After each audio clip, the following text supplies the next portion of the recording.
Bueno, antes de empezar la intervención, agradecer el turno de palabra y decir que este es un foro de participación y que siempre me lo digo, que me gustaría que viniesen muchas más asociaciones a expresar aquí lo que piensan.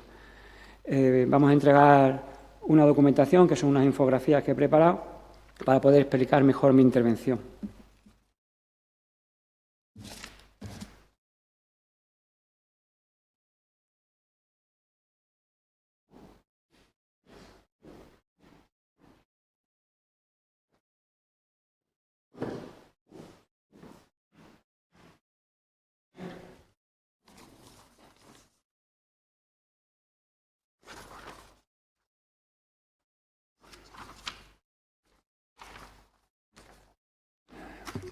Bueno, para empezar, me quiero referir a mi intervención del pleno anterior, en la que se hizo una solicitud de modificación de un articulado del PGM porque pensamos que la autonomía local se estaba menoscabando. Entonces, lo que estamos esperando es una contestación por parte de la alcaldía. A esa modificación no hemos recibido ninguna información todavía y estamos a la espera de que tengamos una respuesta. Una respuesta que la avala el artículo 60.1 de la LOTUS.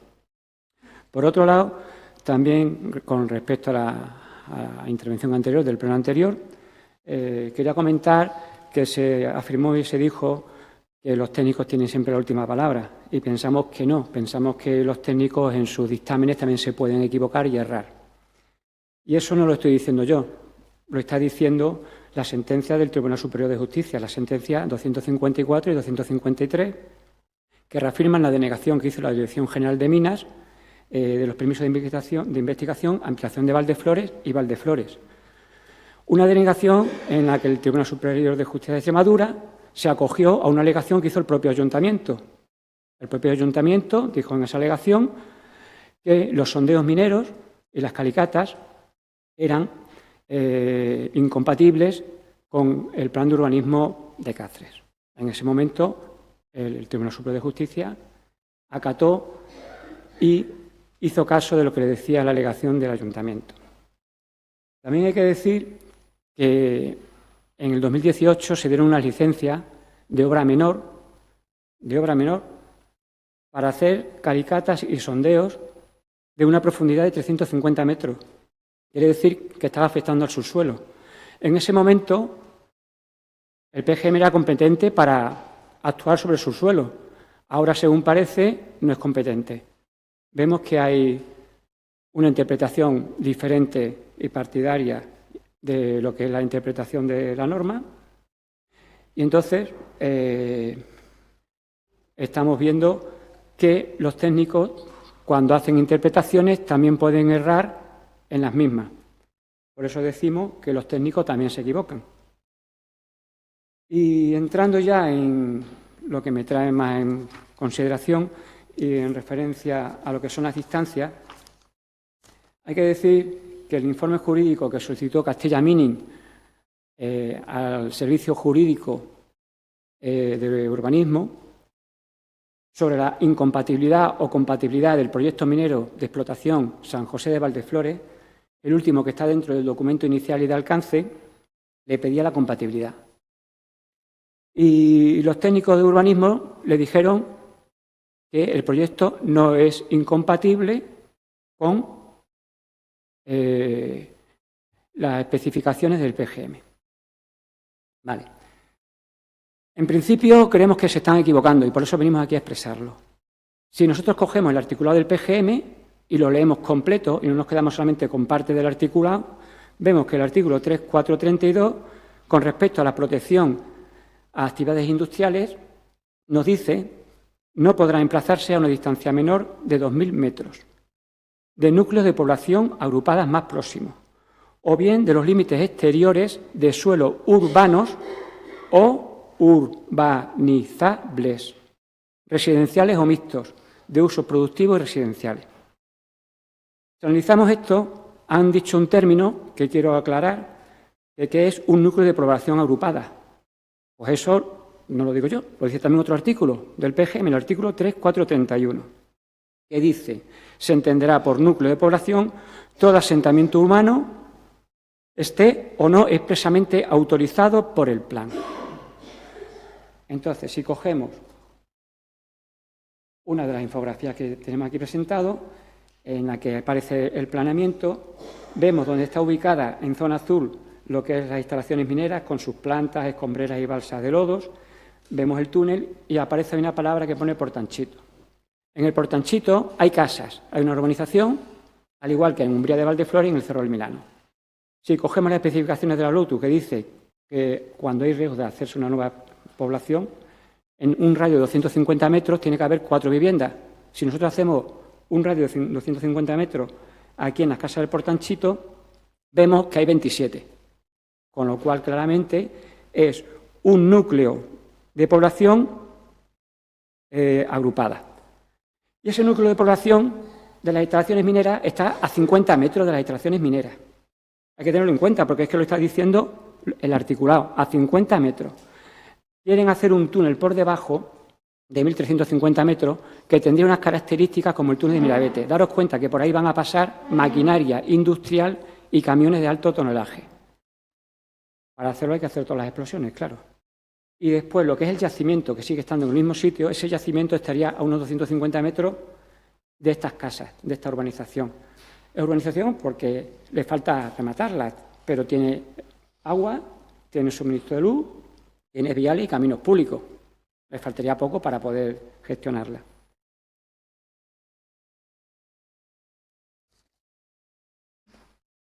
Bien.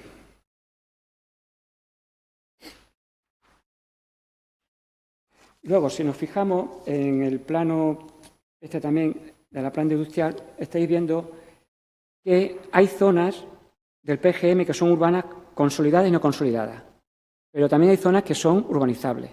Y el PGM está diciendo que la medición de los 2 kilómetros se tienen que hacer a zonas urbanizables, residenciales o mixtas, zonas exteriores. Si medimos, son 619 metros a zona urbanizable. A zona urbanizable son 619 metros. Y esa es la consideración que hay que hacer con respecto al PGM. Hay que leer el PGM y hacer esa lectura. Y no medir al suelo consolidado. Si cogemos ya lo que es esta infografía más grande, en vertical, aquí lo que tenemos es que el yacimiento sigue estando en su sitio. El yacimiento sigue estando en el mismo sitio, porque ahí está el mineral. Que ahora la extracción sea a 40 metros de profundidad no implica que esté en otro sitio. Implica que si hacemos mediciones sobre plano y hacemos las mediciones desde la primera galería, que estaría en la cota 415, haciendo un cálculo de la hipotenusa del teorema de Pitágoras muy sencillo, vemos que la variación de unas distancias y otras solamente es un 0,009%. Es decir, que están a la misma distancia. A la misma distancia que, digamos, la zona de la Consejería de Agricultura, de la cárcel, por ejemplo, que es zona consolidada, está a 850 metros. El Santuario Virgen de la Montaña está a 870 metros. Residencial Vistahermosa a 1.350 metros, también zona consolidada. Y Vistahermosa a 1.350 metros, y así muchas más distancias. Quiere decir eso, que la mina está muy cerca de Cáceres y que incumple lo que es el PGM, no cumple con la normativa, no cumple con la ley de los 2 kilómetros. Y luego también en esta infografía hay una referencia y se ha hecho un diseño a escala de las proporciones de lo que sería la mina en galería de todos esos 18 niveles, que si os dais cuenta tiene 410 metros de profundidad según los estudios y el proyecto minero, y 800 metros de ancho y 550 de longitud, digamos. Si lo estáis viendo, está ubicado dentro de la infografía a escala en el nivel, según las cotas de nivel. Vemos que la montaña queda ridícula con respecto al tamaño del agujero que quieren hacer. Habrían 2 montañas. Solamente hay que ver la infografía que está hecha, digamos, a escala. Con lo cual, aquí lo que hay que pensar es, ¿qué es más importante? ¿El interés general de una empresa minera privada o el interés general superior de una población de Cáceres? Si os estáis dando cuenta, en el plano, el planeamiento urbanístico va recogiendo la montaña y hace como una forma de herradura. Y en medio de la herradura estaría el yacimiento minero. ¿Qué vamos a comprometer? La expansión de Cáceres, la población de Cáceres por la zona este y sur, por la zona esa del ferial que se quiere plantear, pues no se podía hacer, porque si se hace el proyecto minero, lo mismo que se aplica para que no se pueda poner la mina a 2 kilómetros, no podemos construir ninguna instalación, ningún barrio.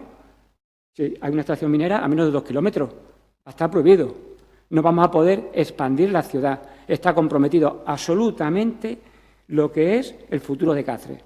Y daros cuenta que una explotación minera, si se concede, como mínimo un siglo van a estar ahí, porque le dan un permiso de 30 años, prorrogable 2 veces por 30 años, 90 años, mínimo 90 años. Con lo cual, el interés general superior de la ciudad, de la población y de los cacereños es más importante que un interés general de una empresa privada que quieren ponernos. En principio, eso es lo que quería exponer. Creo que ha quedado bastante claro y pediría que hubiese una rectificación por parte del informe jurídico, de la parte técnica, y que se acogiesen claramente a lo que es la normativa y lo que están planteando el artículo 3.432 y 3.433 y 3.431. Muchas gracias por haberme escuchado. Muchísimas gracias a ustedes, como siempre, por intervenir en este pleno las veces que yo considere necesario, igualmente que decía anteriormente. Hablaba, en primer lugar, de una propuesta de modificación del Plan General que facilitó no hace ni 30 días en este Ayuntamiento, lo tiene la Concejalía de Urbanismo y cuando proceda se emitirá los correspondientes informes y seguirá los trámites pertinentes. En relación con la solicitud por parte de la empresa de la declaración de no incompatibilidad. Dice, los técnicos se equivocan, como nos equivocamos cualquiera, pero cuando un técnico se equivoca hay un cauce para denunciar esa equivocación y para rectificar esa equivocación. Usted terminaba diciendo, le pido que rectifique el informe jurídico. No. Un alcalde ni ningún miembro de esta corporación va a rectificar un informe jurídico o un informe técnico, porque eso sería prevaricar. Y desde luego yo aquí no vengo a prevaricar, sino todo lo contrario, a velar por el cumplimiento de la legalidad. Se podrá estar a favor o en contra, pero ese informe, yo lo he dicho más de una ocasión, los informes de los técnicos los han emitido con total libertad. Porque si no, lo podían haber dicho y podían haber denunciado ellos mismos. No ha habido ningún tipo de ecuación, ni ahora, al igual que estoy seguro no la hubo antes. Por lo tanto, yo sí voy a dar la cara siempre por los servicios técnicos de este Ayuntamiento y del resto de administraciones públicas, porque si no confiamos en quienes tienen que sustentar los expedientes administrativos, tenemos un serio problema en este país.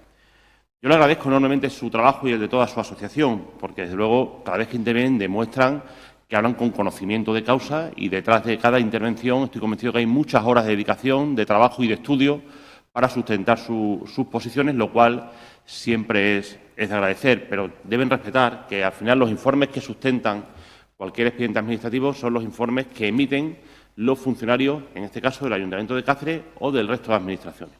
Y que cuando alguien considera, sea un particular, sea una asociación o incluso una propia administración, que existe un informe o que existe una resolución que no es ajustada a derecho, porque está basada en informes que pueden ser erróneos, como nos podemos equivocar cualquiera, existen cauces que están abiertos para impugnarlo, para que en vía administrativa en primer lugar y en vía judicial posteriormente se rectifiquen. Por lo tanto, los cauces están abiertos. Si alguien se considera o considera que alguna resolución de este expediente o de cualquier otro no se ajusta a derecho, se puede recurrir, pero desde luego yo creo que no es bueno lanzar el mensaje de díganle ustedes a los políticos, díganle ustedes a quienes tienen responsabilidad de gobierno que le digan a los técnicos que cambien los informes.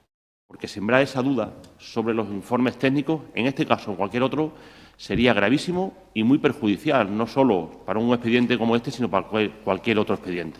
Nosotros, al final, quienes tenemos responsabilidad de tomar decisiones, lógicamente tenemos la libertad para guiar políticamente las administraciones, como no podía ser de otra manera, porque para eso nos han elegido.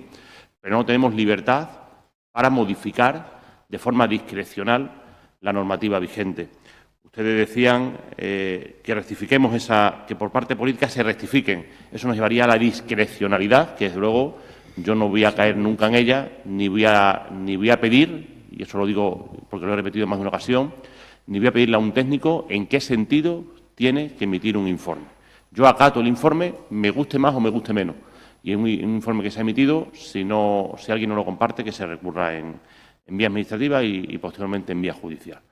Y con respecto, como decía al principio, con respecto a su propuesta de modificación, no se preocupe que cuanto que tengamos los informes se los facilitaremos a su asociación y al resto de grupos municipales que también son conocedores de ese expediente. Muchísimas gracias. Vale, gracias a vosotros. Disculpen. Seguimos con el orden del día. El último punto es ruegos y preguntas. Pues no habiendo ruegos y preguntas, se levanta la sesión.